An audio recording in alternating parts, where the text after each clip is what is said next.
Hello and welcome to our training. In this video, you will learn how to enable the third answer option in TownVOTE. The third answer option allows voters to make another choice when voting other than the original two choices, yes or no. For example, this could be a vote for present or to abstain. You might also want to change the language of the answer options. To enable the third answer option, expand the settings menu by clicking on the arrow in the bottom left or pressing the escape key. Then, click on the Answer Text Settings drop-down menu.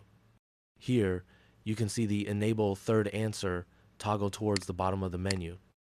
Toggling this switch will allow voters to select the third answer set in the text box.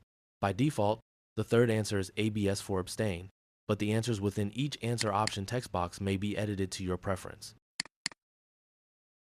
You may want to edit the answer options to be shown in all capital letters.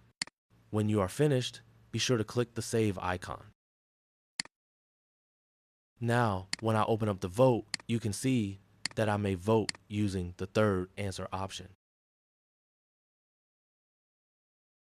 Thank you for watching this training on how to enable the third answer choice in TownVOTE. If you have any questions, please contact our support team or visit our knowledge base. Links will be provided on screen and in the video description.